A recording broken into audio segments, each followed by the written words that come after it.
découvrez le texte qui a bouleversé l'histoire de l'humanité. Dans ce chapitre de Matthieu 5, Jésus monte sur la montagne pour délivrer le cœur de son message, les béatitudes. Loin d'une simple liste de règles, c'est une invitation à transformer notre vision du bonheur, de la justice et de l'amour. Que vous cherchiez la paix, le réconfort ou une direction spirituelle, laissez ces paroles de lumière renouveler votre esprit. Voyant la foule, Jésus monta sur la montagne, et après qu'il se fut assis, ses disciples s'approchèrent de lui. Puis, ayant ouvert la bouche, il les enseigna et dit : « Heureux les pauvres en esprit, car le royaume des cieux est à eux. Heureux les affligés, car ils seront consolés. Heureux les débonnaires, car ils hériteront la terre. Heureux ceux qui ont faim et soif de la justice, car ils seront rassasiés. Heureux les miséricordieux, car ils obtiendront miséricorde. Heureux ceux qui ont le cœur pur, car ils verront Dieu. Heureux ceux qui procurent la paix, car ils seront appelés fils de Dieu. Heureux ceux qui sont persécutés pour la justice, car le royaume des cieux est à eux. Heureux serez-vous lorsqu'on vous outragera, qu'on vous persécutera et qu'on dira faussement de vous toutes sortes de mal à cause de moi. Réjouissez-vous et soyez dans l'allégresse, parce que votre récompense sera grande dans les cieux, car c'est ainsi qu'on a persécuté les prophètes qui ont été avant vous. Vous êtes le sel de la terre. Mais si le sel perd sa saveur, à quoi la lui rendra-t-on? Il ne sert plus qu'à être jeté dehors et foulé aux pieds par les hommes. Vous êtes la lumière du monde. Une ville située sur une montagne ne peut être cachée. Et on n'allume pas une lampe pour la mettre sous le boisseau, mais on la met sur le chandelier et elle éclaire tous ceux qui sont dans la maison. Que votre lumière luise ainsi devant les hommes, afin qu'ils voient vos bonnes œuvres et qu'ils glorifient votre Père qui est dans les cieux. Ne croyez pas que je sois venu pour abolir la loi ou les prophètes. Je suis venu non pour abolir, mais pour accomplir. Car je vous le dis en vérité, tant que le ciel et la terre ne passeront point, il ne disparaîtra pas de la loi un seul iota ou un seul trait de lettre, jusqu'à ce que tout soit arrivé. Celui donc qui supprimera l'un de ces plus petits commandements et qui enseignera aux hommes à faire de même sera appelé le plus petit dans le royaume des cieux, mais celui qui les observera et qui enseignera à les observer, celui-là sera appelé grand dans le royaume des cieux. Car je vous le dis, si votre justice ne surpasse pas celle des scribes et des pharisiens, vous n'entrerez point dans le royaume des cieux. Si vous avez entendu qu'il a été dit aux anciens, « Tu ne tueras point, celui qui tuera mérite d'être puni par les juges. » Mais moi je vous dis que quiconque se met en colère contre son frère mérite d'être puni par les juges. Que celui qui dira à son frère, « Raka !» mérite d'être puni par le Sanhédrin. Et que celui qui lui dira, « Insensé !» mérite d'être puni par le feu de la géhenne.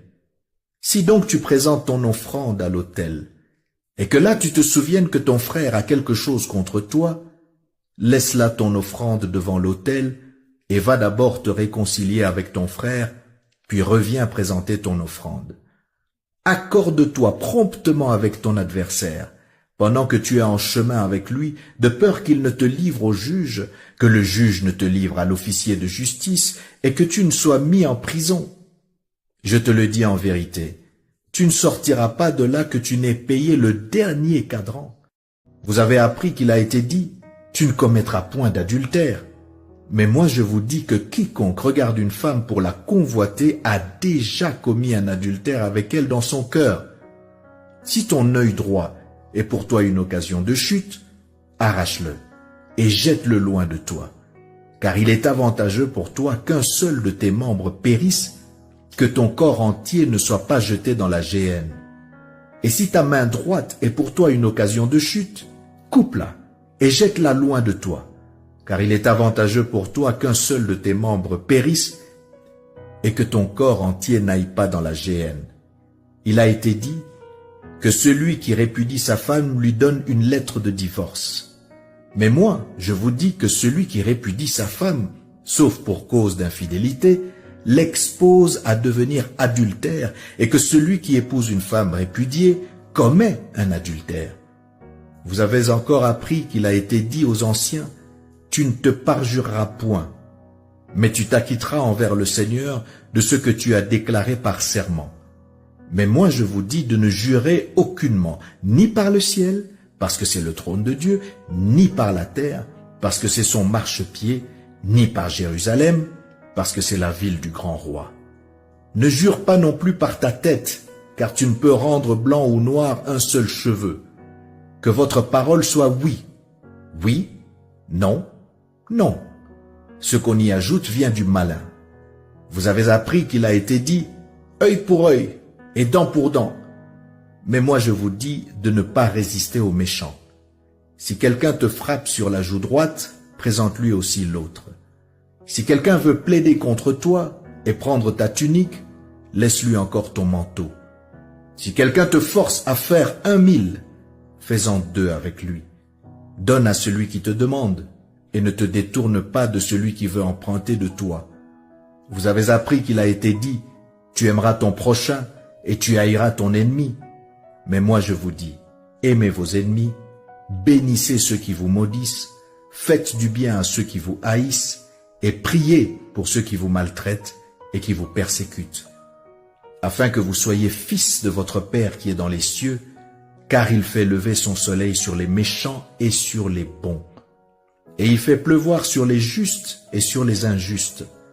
Si vous aimez ceux qui vous aiment, quelle récompense méritez-vous?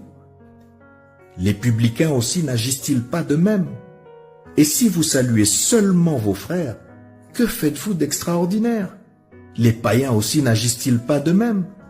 Soyez donc parfaits, comme votre Père céleste est parfait.